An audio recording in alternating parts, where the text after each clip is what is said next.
ವಿದ್ಯಾರಣ್ಯಪುರ ಕೆರೆಗೆ ಹರಿದು ಬರುತ್ತಿದೆ ರಕ್ತದ ಹೊಳೆ. ಎಲ್ಲಿಂದ ಹರಿದು ಬರ್ತಾ ಇದೆ ಇಷ್ಟೊಂದು ರಕ್ತ?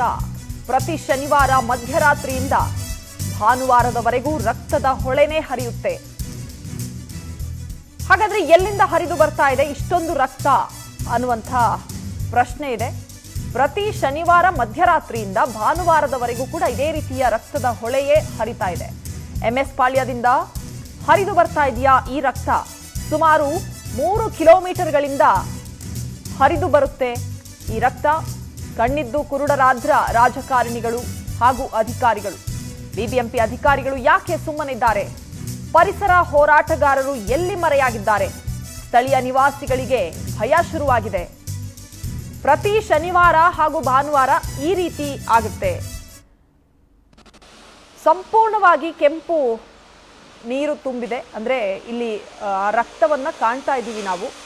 ಸಂಪೂರ್ಣವಾಗಿ ಆ ನೀರೆಲ್ಲ ಕೆಂಪು ರಕ್ತದಿಂದ ಕೂಡಿರೋದ್ರಿಂದ ಅಲ್ಲಿ ಸುತ್ತಮುತ್ತ ಇರುವಂತಹ ನಿವಾಸಿಗಳು ಆತಂಕದಲ್ಲೇ ಒಂದು ದಿನ ಕಳೆಯುವಂತಹ ಪರಿಸ್ಥಿತಿಯಲ್ಲಿದ್ದಾರೆ.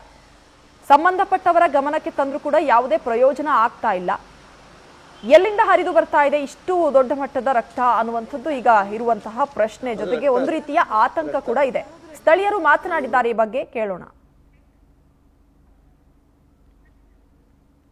20 ವರ್ಷ ವಾಸವಾಗಿದ್ದೆ.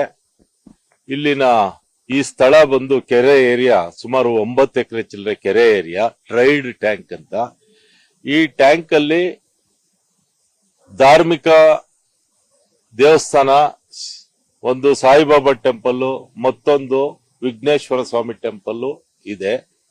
ಮತ್ತೆ ಹಿಂಭಾಗದಲ್ಲಿ ಸಾಕಷ್ಟು ಜಾಗ ಇದೆ, ಸಾಕಷ್ಟು ಜಾಗ ಒತ್ತುವರಿಯೂ ಆಗಿದೆ.